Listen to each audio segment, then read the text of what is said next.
Hello painters and welcome back. Today I'm having one of those days, and by one of those days I mean I am just throwing stuff around, experimenting today and not really expecting anything very much to happen. So I have just already started on this project and I was just having fun with it, not really doing very much in the way of any plan, and it was turning out kind of cute, so I thought maybe you would like to see what I've been working on. So this is where I've got so far. It's just on a regular canvas. Ooh, I think you can see the sparkle. You know, this is going to be making me happy. So in fact, it's an old canvas that I've used before on another project that didn't turn out so cool. And so I just wanted to experiment with a few little bits and pieces today. So let me show you what I've done so far. I started off with these. These are glitter sticks, mini glue gun sticks. I don't know why they're called glitter sticks because there's actually no glitter in them, but this is a pack of gold and silver. So you can see just here, the gold is really nice, really very nicely metallic. The silver on the other hand looks a little bit kind of leaded, a bit like a leaded window, and that was what got me thinking about this. I wanted to see if I could create some kind of like a stained glass effect. So what I did was I took my glue gun, and as you can see, I have made just a raised pattern with the silver glue stick to make it look a little bit like the leading in a leaded or a stained glass window.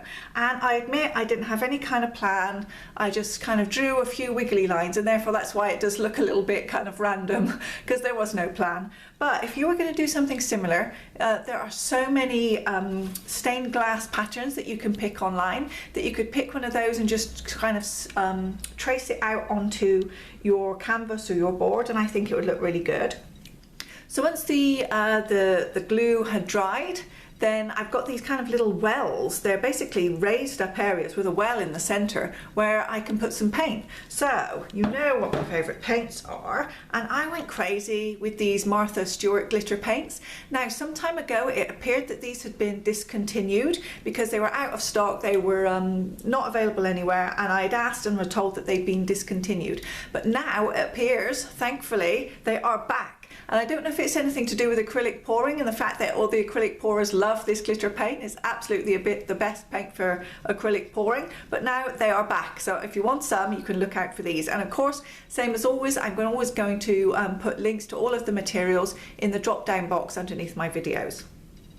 So the colours that I've used already are this one. This is Peridot, which is kind of sparkling limey kind of colour, and this one which is lapis lazuli or lapis lazuli, however you like to pronounce it. And even the bottles are sparkly, even the bottles are lovely. Oh, there we go, I've broken the top off that one, that's my fault. So as you can see, I've already filled the wells with the blue and the lime, and I'm thinking now it's time to try out some of the other colours. So I have got this one, which is my all-time favourite. This one is Fire Opal. It's a kind of coppery orange colour, and I love that one. Then this one is Garnet, very sparkly, rich red. And then I have Tourmaline, which is more of a sparkly pink, and Florentine Gold. So it was basically really easy. All I did was I mixed up the paint with a little bit of Floetrol just to give it a little bit more volume and make it flow a little bit easier. Because if you've ever tried painting with glitter paints, you kind of put them on, and then when you spread them, it's a little bit like glitter nail varnish. The glitter looks really good, and then when you spread it, it's too thin. So I thought if I could flood the area with the glitter paint, then when it dries, it's going to look so much better. So at the moment, these are mixed with Floetrol. And as you can see, it makes them go quite light in colour and kind of white and milky looking. So if we compare maybe the green, you can see the green here on the canvas, it's quite vibrant. If we look at it in the little pot, it's kind of white. It doesn't look at all so good.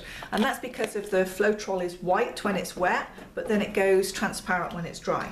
So all you need to do, give a little mix around so all the glitter is suspended, and then I'm going to fill up the little wells, and I can mostly just kind of either pour it in or dab a little bit in with my stick. And then if I just, where I've created like these little points where it's a little bit too narrow, I can just pull the paint with the brush to make sure that it fills the edges and goes down into those points, and then when it dries I get a nice solid and consistent glitter finish in all of these little wells. There we go, that just takes it right up into the corners and the edges with my paintbrush.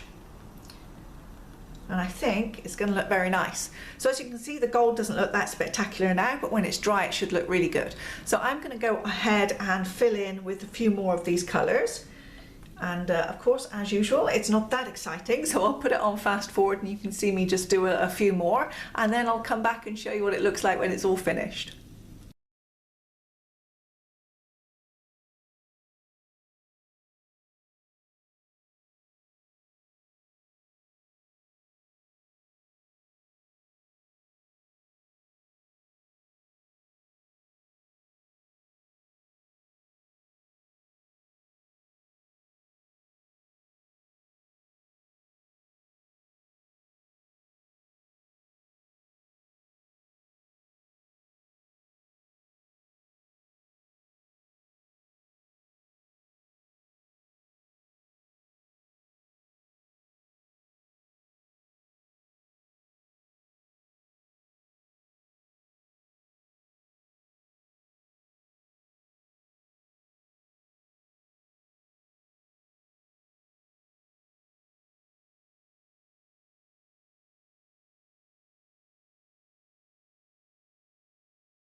So now I've got all of my little spaces filled in, they're all flooded with that colour. So now we just have to sit back and wait. It's going to take a little while to dry because obviously the paints have been mixed with Floetrol, which causes them to dry a little bit slower. Plus there's quite a lot of volume because these little wells have been filled right up with paint to get the best advantage of using all this glitter paint. So I'll let it dry for a couple of days and then show you what it looks like. Well, here it is finished, and oh my goodness, it is so glittery. Just look at the sparkles. Oh my goodness, this makes me really, really happy. And the colours are all so good in this range. They just do not do a bad colour.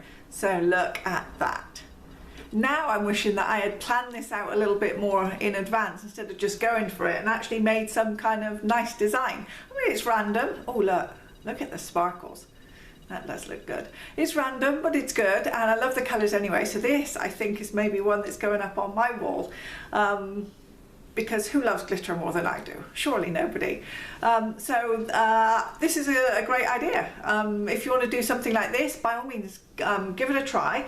Think about it a little bit more in advance than I did, and maybe get yourself a nice stained glass pattern to go on here, or sketch out some kind of geometric design. I think like diamonds or something would look nice, or just do circles or stripes or whatever you want. But if you use these glitter paints, or even just like bright metallic paints or something, I think this is going to look really, really striking. And I've put a black edge just around to finish the canvas, and I think it looks really cool. So thank you very much for following along as I had a bit of a play day in my studio here today. Well, not my studio, the corner of my bedroom. I'm over calling it when I call it a studio. But I had a lot of fun, and I hope you did too. And it's given you some ideas for something that you might go on to create yourself. Maybe mermaid scales or even fishy kind of things. Oh, my imagination is running wild. All right, I'll see you here again very soon, I hope.